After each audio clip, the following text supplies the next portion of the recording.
संयुक्त कृती समितीचा हमारी यूनियन हमारी यूनियन हल्ला बोल कामगार प्रश्नावर हल्ला बोल कामगार प्रश्नावर हल्ला बोल कामगार संयुक्त कृती समितीचा हम सब एक है हमारी यूनियन हमारी ताकद राज्य शासकीय कर्मचाऱ्याप्रमाणे वेतन मिळाले पाहिजे राज्य शासकीय कर्मचाऱ्याप्रमाणे वेतन मिळाले पाहिजे हम सब एक है अनेक वर्षापासून राज्य परिवहन महामंडळामध्ये कार्यरत असलेल्या अनेक स्तरावरील कर्मचाऱ्यांच्या प्रलंबित मागण्या ज्या आर्थिक स्वरूपाच्या मागण्या आहेत त्यात प्रामुख्याने राज्य शासनाप्रमाणे कर्मचाऱ्यांना वेतन मिळावं ही आमची प्रमुख मागणी आहे। गेल्या 26 जून रोजी त्या बाबतीतलं निवेदन प्रशासनाला सादर केलं होतं, त्यावर चर्चाही झाली होती। 20 तारखेला त्यावर तोडगा काढू असं शासनातर्फे सन्माननीय मुख्यमंत्री महोदय आणि दोन्ही उपमुख्यमंत्री महोदयांनी आश्वासन दिलं होतं, परंतु त्या आश्वासनाला हेतुपुरस्सरपणे कानाडोळा करून त्याच्याकडे डोळेझाक करून आज आमच्यावर ही आंदोलनाची वेळ आलेली आहे।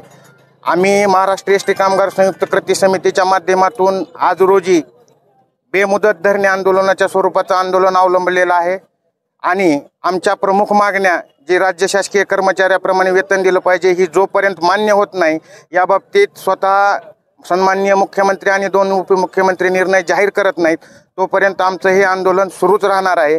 यासाठी या आंदोलनाच्या माध्यमातून मी एवढंच सांगू इच्छितो की यामागे आमचा कोणालाही अडवणूक करण्याचा, कोणालाही वेठीस धरण्याचा किंवा कोणालाही विरोध करण्याचा उद्देश नाही, तर केवळ आणि केवळ फक्त आमच्या आर्थिक स्वरूपाच्या मागण्या पत्रात पाडून घेण्याचा आमचा उद्देश आहे।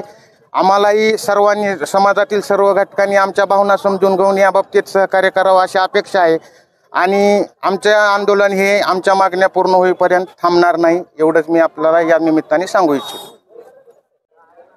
मी अशोक भोसले, राहणार धाराशिव, गाव माझं गंधोरा, तालुका तुळजापूर आहे आणि आजचा जो संप आहे मी नागरिक ह्या जिल्ह्याचा असल्याकारण त्यांना समर्थन आहे माझं महामंडळाकरता, कारण आम्ही 20 वर्षापासून ह्याचं ऑब्झर्वेशन केलेलं आहे की MSCB आणि महामंडळ यांचा एकेकाळी पगार एकसारखाच होता।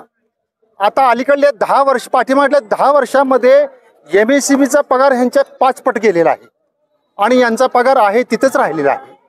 म्हणून त्यांचं तुम्हाला सांगतो का नक्कीच MSCBच्या बराबर यांचा पगार केला पाहिजे।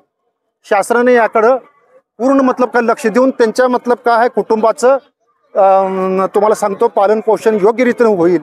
त्यांचं तुम्हाला सांगतो का आहे शिक्षण पाणी मुलांचं किती खर्च आजकाल, बट त्यासाठी आमचं समर्थन आहे या महामंडळाला आणि नक्कीच शासन याकडे काय करेल, लक्ष देईल ही आमची कळकळीची विनंती आहे। नावा संप आहे आज एसटी संप असल्यामुळे बरेच प्रवाशांचा हाल झाला आहे आणि बरेच जणांना गाड्या भेटलेल्या नाहीत, त्याच्यामुळं अनेक प्रॉब्लेम जनरेट झालेत। कारण काही जणांना त्यांच्या गावी पोचायचं होतं, ते सर्वजण इथंच एसटी स्टँडमध्ये थांबलेले आहेत, त्यांना बसची सुविधा नसल्यामुळे प्रवाशांचे भरपूर हाल झाले आहेत। आपण कुठून आलात आणि कुठं जाणार आहेत? मी आलेलो आहे बार्शी तालुक्यातून, हत्तीच्या गावातून, परंतु संप असल्यामुळे मी उस्मानाबादमध्येच थांबलो आहे। मला जायचं होतं संभाजीनगरमध्ये, पण गाडी न भेटल्यामुळं मी सध्या उस्मानाबादमध्येच थांबलेलो आहे आणि आता सध्याला पुढच्या गाड्या बंद असल्यामुळे मी रिटर्न गावी जात आहे प्रायव्हेट वाहनानं।